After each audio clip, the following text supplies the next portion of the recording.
Hi friends, welcome to Easy Cuisine. நான் உங்கள் மிஜு. Easy and tasty ஆன ரெசிபீஸ்க்கு என்னோட சேனல் சப்ஸ்கிரைப் பண்ணுங்க. பக்கத்துலயே பெல் ஐகான் கிளிக் பண்ணுங்க. அதுல ஆல்ன்ற ஆப்ஷன் செலக்ட் பண்ணுங்க ஃப்ரெண்ட்ஸ். நான் போடுற வீடியோஸ் எல்லாம் வாட்ச் பண்ணி என்ன சப்போர்ட் பண்ணுங்க ஃப்ரெண்ட்ஸ். ஹாய் ஃப்ரெண்ட்ஸ், இன்னைக்கு நம்ம பார்க்க போகிறது கேரட் அல்வா. இது ரொம்ப ஈஸிங்க. ஒரு 15 நிமிஷம் இருந்தால் செஞ்சிடலாம். எப்படி செய்யலான்னு பார்க்கலாம் வாங்க. கேரட் அல்வா செய்ய என்னெல்லாம் தேவைன்னு பார்க்கலாங்க. இங்கே நான் பெரிய 2 கேரட் எடுத்திருக்கேன். அது 250 கிராம் இருக்குது. 200 கிராம் சர்க்கரை, ஒரு சிட்டிகை உப்பு, கொஞ்சம் ஏலக்காய், கொஞ்சம் முந்திரி, 4 டேபிள் ஸ்பூன் நெய், கடைசியாக 1/2 லிட்டர் பால் எடுத்து வச்சுருக்கேங்க. அது முழுசாக தேவையில்லை, நம்ம எவ்வளோ வேணுமோ அவ்வளோ மட்டும் யூஸ் பண்ணிக்கலாங்க. முதல்ல நம்ம கேரட்டை துருவிக்கலாங்க. நாங்கள் எலக்ட்ரிக் கிரேட்டர் யூஸ் பண்ணுறேன், நீங்கள் கையில் கூட துருவிக்கலாம். இப்போ ஒரு பேன் அடுப்பில் வச்சுக்கலாங்க. அதில் 2 டேபிள் ஸ்பூன் நெய் ஊற்றுங்க. இப்போ துருவின கேரட்டை அதில் சேர்த்தி நல்லா வதக்குங்க. நம்ம வதக்க லைட்டாக கலர் மாறிக்கிட்டே வருங்க. கேரட்டோட கலர் நல்லா பிரைட் கலராகி வருங்க. இப்போ கலர் நல்லா சேஞ்ச் ஆகிடுச்சுங்க. இப்போ நம்ம கேரட்டை சமமாக அந்த பேனில் பரப்பி விட்டுக்கலாங்க. இப்போ இந்த டைமில் நம்ம பால் அதில் ஊற்றிக்கலாங்க. கேரட்டுக்கு சமமாக இருக்கிற மாதிரி பால் ஊற்றிக்கோங்க.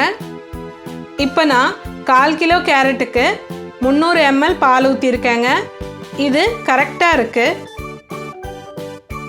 இப்போ நம்ம எடுத்து வச்சுருக்க 200 கிராம் சர்க்கரையை சேர்த்திக்கலாங்க. இப்போ ஒரு சிட்டிகை உப்பு சேர்த்திக்கலாங்க. இப்போ நல்லா கலந்து விடுங்க.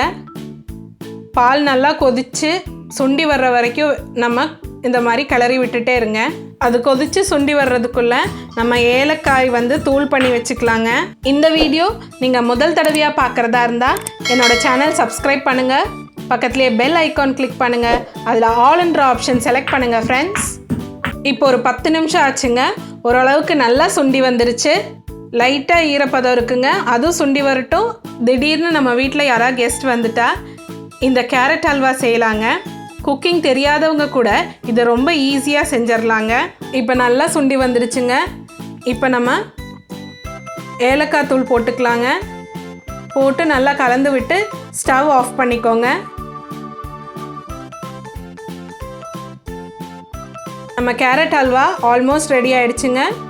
கடைசியாக நம்ம முந்திரி பருப்பு வறுத்து கொட்டிக்கலாங்க. அதுக்கு ஒரு பேன் எடுத்துக்கோங்க. 2 டேபிள் ஸ்பூன் நெய் ஊற்றிக்கோங்க. இப்போ முந்திரி பருப்பை போட்டு நல்லா வறுத்துக்கலாங்க. இப்போ இதை கேரட் ஹல்வா கூட சேர்த்துக்கலாங்க. அவ்வளோதாங்க, நம்ம கேரட் ஹல்வா ரெடி ஆகிடுச்சு.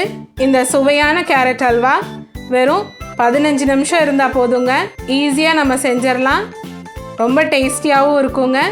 இப்போ ஒரு பவுலுக்கு மாற்றிக்கலாங்க. எல்லாரும் இந்த ஸ்வீட்டை ட்ரை பண்ணி பார்த்து எப்படி இருக்குன்னு சொல்லுங்கள் ஃப்ரெண்ட்ஸ். இந்த வீடியோ உங்களுக்கு பிடிச்சிருந்தா சப்ஸ்கிரைப், லைக் அண்ட் கமெண்ட் பண்ணுங்கள் ஃப்ரெண்ட்ஸ்.